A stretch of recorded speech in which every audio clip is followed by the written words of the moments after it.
Hola, soy la Basmati, de nuevo con vosotros. Hoy soy una monster, mira. Tengo todo esto. Ay, con un flemonaco. Muchísimas gracias por todas las recomendaciones del agua con sal, del clavo. De verdad, es un dolor que taladra. Pero bueno, es una grandísima felicidad estar aquí con vosotros y leer sobre determinados temas.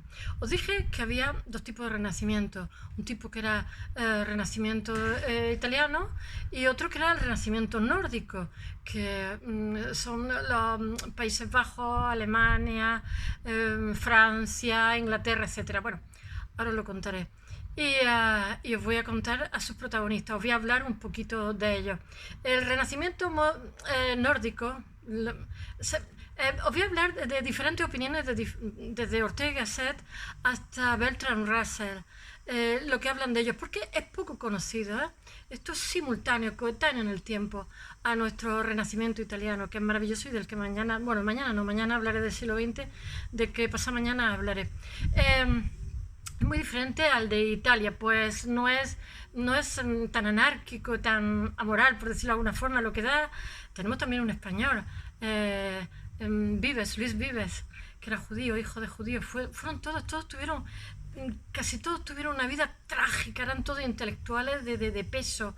Y ¿sabéis lo que pasa en la sociedad cuando alguien despunta por guapo, por listo? Bueno, pues estos despuntaron por listo y eran de idea fija, y bueno, casi todos terminaron en el exilio, perseguidos, con el cuello cortado. Ahora lo contaré. Os voy a hablar del semblante de 4 o 5 humanistas que llevaron a cabo esto. Tomás Moro, Erasmo de Rotterdam, nuestro Vives, todos prácticamente, Bouvet de Francia, Lefebvre, todos acabaron por sitio fatal, perseguidos en otras ciudades, en otras zonas, porque es que hasta perseguían a su familia, una cosa de horror. Bueno, el humanismo nórdico está más asociado, aquí volamos todas las noches, a la piedad y a la virtud pública. Está, bueno, de alguna forma está como protagonizado, así con letras grandes, pero ahora os hablaré de los otros, por dos íntimos amigos que son Tomás Moro y Erasmo de Rotterdam, porque ya sabéis que Erasmo se va a dar clase a Cambridge y bueno, y ahí se hace íntimo porque está Tomás Moro también. Y de esa amistad, bueno, pues surgen muchísimas cosas, muchísimos escritos, muchísimos ensayos, etcétera. Y ambos encarnan, ellos querían una reforma de la Iglesia, desde dentro de la Iglesia. Ellos encargan, ambos detestan la filosofía escolástica, todo hay que decirlo. Ambos aspiran a una reforma eclesial, porque ya la reforma antes de Lutero era una cosa que era como una demanda general, una reforma eclesiástica, pero desde dentro, no desde fuera, como pasó con Lutero, que bueno, ambos deploran el cisma protestante cuando surgen y escriben contra. Ay, es que me tomo un zumo de naranja con el antibiótico. No sé qué es peor, si el zumo o el antibiótico. Tengo ahí como un cóctel. Bueno, los dos son ingeniosos, son muy inteligentes, tienen humor y son escritores muy curtidos, todo hay que decirlo. Como pensamiento, son escritores muy experimentados. Como pensamiento y como moral, el renacimiento nórdico, que como he dicho antes es Países Bajos, Inglaterra, Alemania y Francia, unido a nuestro Vives, que era valenciano, hijo de judíos, que lo machacan, un hombre con una altura que para qué, murió con 40 y pocos años. Yo siempre, cuando iba a la Universidad Vieja, veía su estatua. La Universidad Vieja es preciosa. Después muchos hacerle honores, pero no lo dejaron vivir, ni a él ni a su familia, ¿eh? La Inquisición lo machacó. Bueno, se tuvo que ir, que si no lo hubieran matado, y además era hijo de conversos, o sea, no practicaban el judaísmo y tal, pero ya se quedaron con su cara y le hacían la vida imposible porque despuntaba. Bueno, este humanismo hay que asociarlo con Erasmo y Moro, y Tomás Moro, pero también con Vives, español, Boudet y Lefebvre, franceses, y ¿cómo se llama? Un experto hebreísta alemán que se llama Reuchlin. Es que los apellidos alemanes son todos dificilísimos. Bueno, es un renacimiento de raíz muy, ¿cómo se dice?, muy cristiana, no de inspiración greco-romana de antiguo como el renacimiento italiano. El humanismo, ese humanismo cristiano es de una corriente de pensamiento que ve en el ejercicio de la razón el saber erudito y científico. Eran todos intelectuales de un nivel excepcional, pero excepcional. Ahora os contaré sus vidas y os vais a quedar con la boca abierta, os vais a quedar. Ellos están, son como, además son unos fervientes europeístas, todos, Y estoy hablando de 1500, o sea, imaginaros, hace 5 siglos. Tiene un grandísimo... Son muy moderados, con mucho sentido común, con mucha ironía. Y ellos ven en la imitación de Cristo como la vía para... ellos quieren hacer como una moral nueva para la Iglesia, más que una moral, no, una ética, esa sería la palabra, una base ética para la Iglesia católica que la renueve totalmente, porque hay unas corruptelas que son tremendos. Ay, ya estoy matada. Bueno, ellos quieren, como buenos norteeuropeos, la virtud y la moral, o sea, unos principios éticos como la salvación individual y los fundamentos de la vida pública y del poder. ¿Por qué no? Bueno, el humanismo cristiano pudo haber, no llega, nunca llega a ser, podía haber sido, pero no fue. Podía haber sido el rector de la espiritualidad del mundo del Renacimiento europeo, pero no llegó a ser porque surgió lo de Lutero, se hizo de la contrarreforma, que era muy burda, y encima de esto los persiguieron. Una cosa que en la mitad del siglo XVI es la posibilidad de una posibilidad real. Estoy hablando de 1500 y pico. La encabeza Erasmo, que cuenta con el apoyo del emperador Carlos V, Francisco I de Francia, Enrique VIII de Inglaterra y Margarita de Angulema, que es la reina de Navarra, como ya sabéis. El humanismo cristiano cuenta con... ¿Cómo se llama? Cuenta con unos apoyos poderosos de poder, como las universidades como Oxford, Cambridge, Lovaina, Salamanca, Padua, etc. Montpellier, Cracovia, solo por nombraros algunas.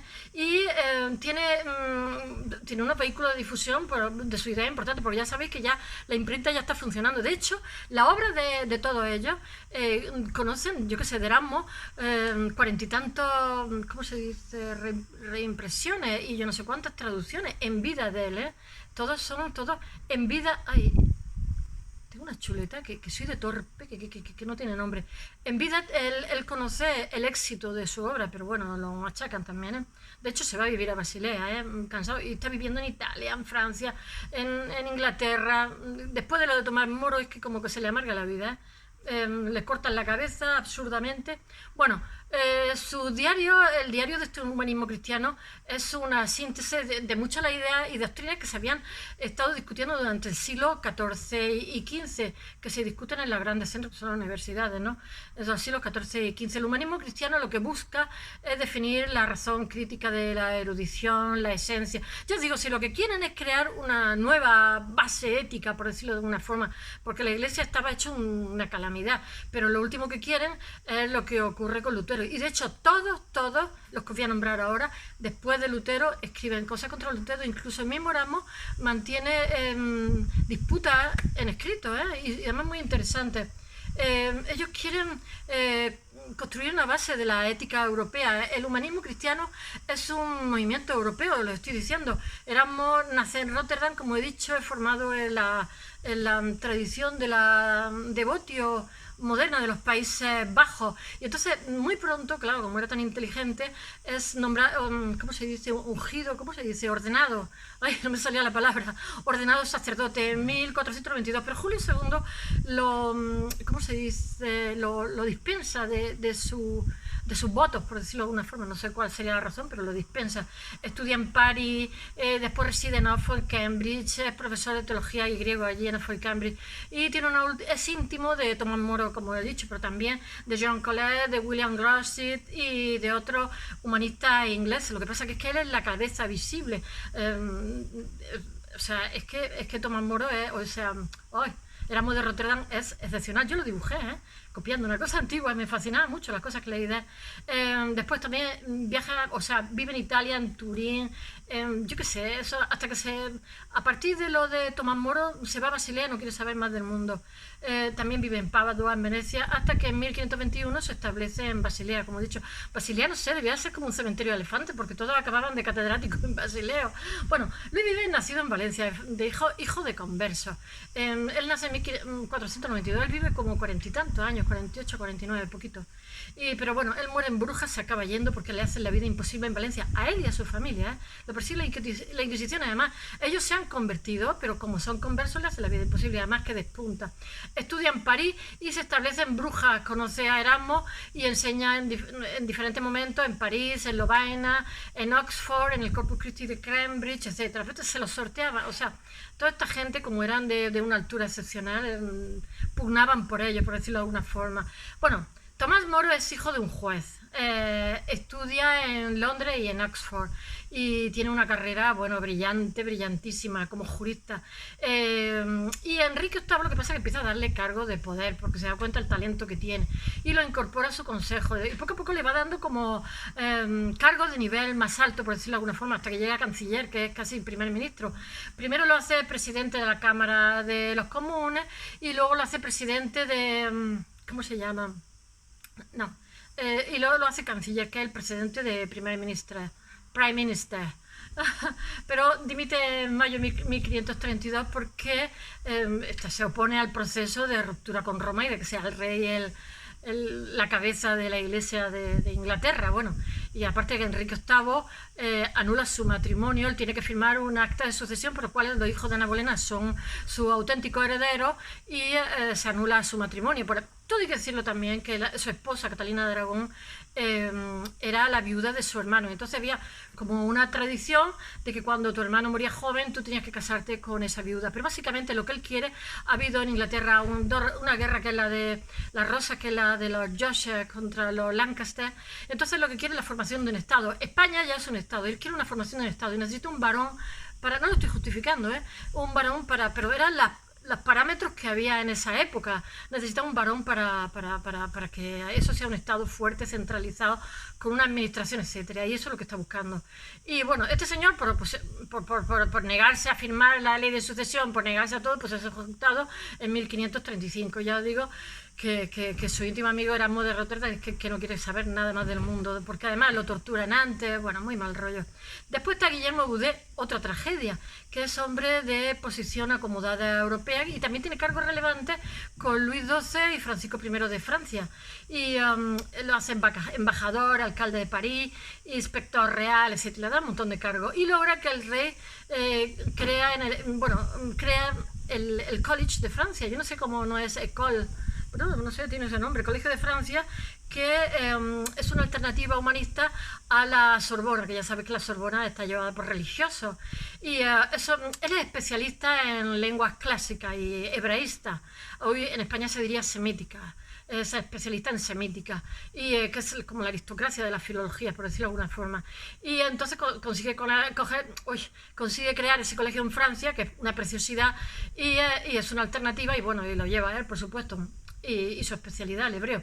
La mayoría de estas personalidades que he escrito tienen un grandísimo prestigio, como he contado, intelectual en toda Europa, y todos tienen una conciencia europea, como he dicho. Bibel lo uso como título de su libro, que es La división de Europa y la guerra con Turquía.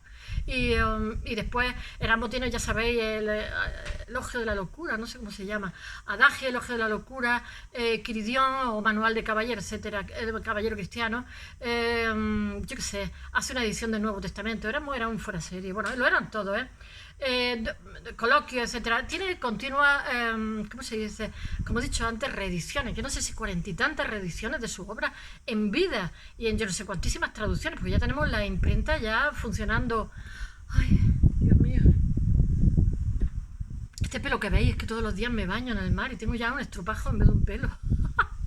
Bueno, en Utopía, Tomás Moro presenta una sociedad plenamente igualitaria, como la forma, la idea de gobierno, y tiene un éxito inmediato. Y después tenemos Johannes Reuchlin, que lo he dicho, que es como un humanista alemán, que es un hebraísta también, y que es maravilloso también.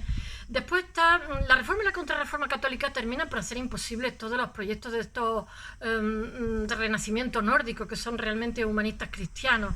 Y todo esto, Ortega y Gasset escribe sobre él, y en una conferencia que da en Buenos Aires en los años 40, la da sobre este tema. Es muy interesante, lo está leyendo un poco. porque es que me pongo a leer y digo, Dios mío, ¿cuántas horas le dedico yo a esto? Si tengo que hablar 10 minutos. Bueno, éramos un hombre sutil y muy ambiguo, con mucho sentido del humor, pero también es como muy retorcido. Pero no le gusta nada el dogmatismo teológico de Lutero, ni sus doctrinas sobre la predeterminación. Y entonces termina polemizando con Lutero y él escribe sobre todo de libre arbitrio, porque ya sabéis que el latín es como la lengua franca, como el inglés hoy día, es la lengua internacional. En 1524 escribe sobre el libre albedrío, pero va en contra de Lutero. La Iglesia Católica, sin embargo, lo acusa, atención, en cambio, de haber preparado a él la reforma. Atención, ¿eh? Bueno, y condena todos sus escritos. Es que es increíble. La Iglesia en aquella época es que no daba pie con un bola, ¿eh? Tomás Moro es un hombre enigmático, muy tranquilo, lo mismo que nuestro Vives, y reservado, que como el resto de humanistas cristianos cree la necesidad de una reforma en la Iglesia, pero desde dentro. Yo qué sé, y también combate el luteranismo, ¿eh? En su escrito Diálogo sobre la herejía, que la hace en 1528, se pone a la separación de la Iglesia británica de la Iglesia católica, y bueno, ya que el rey sea la cabeza visible de la Iglesia, Enrique VIII, que era más bravo que un toro miura, vamos. Entonces dimite como canciller antes que firmar la ley de sucesión, como he dicho, en 1532, en la que el rey es cabeza del clero, se anula el matrimonio, sus hijos, y después se niega a jurar la ley de sucesión. Ya os he dicho que declara inválido el matrimonio entre Enrique VIII y Catalina de Aragón, y que desautoriza al Papa y que hace heredero a los hijos de Ana Bolena, como es. Y bueno, entonces es acusado de traición y le decapita en 1535. Pero curioso, porque la Iglesia Católica hasta 1935 no lo canoniza, no acabo de entenderlo. Después está Jacques Lefebvre, que es junto a Guillermo Boudet, el principal exponente de ¿cómo se llama?, el humanismo francés, y es acusado también de luteranismo. Estamos viendo que estos humanistas, que son europeístas, están en contra de Lutero, pero la Iglesia, como no lo entiende, porque hay también mucho caos, pues también bueno, y por los teólogos de la Sorbona se le echa todo el mundo encima, un hombre de muchísimo talento, y los tribunales de París, bueno, y tiene que huir, primero huye hasta a Estrasburgo en 1525, y después se va a la corte de la reina Margarita de Navarra, porque es que lo matan, pero es que además hostigan a su familia. Sus descendientes son perseguidos como sospechosos de protagonistas de... ¿cómo se dice? Lo persiguen en la noche de San Bartolomé, esa que hacen en Francia cuando matan a los hugonotes, que hacen una escabechina tremenda en 1572. Bueno, Luis Vives, he de deciros que es un hombre discreto, sosegado, que escribe, Ortega dice que nace, estudia y escribe y muere. Esa es la vida. Es un hombre de una discreción tremenda. Le amargaron tanto la existencia que se fue.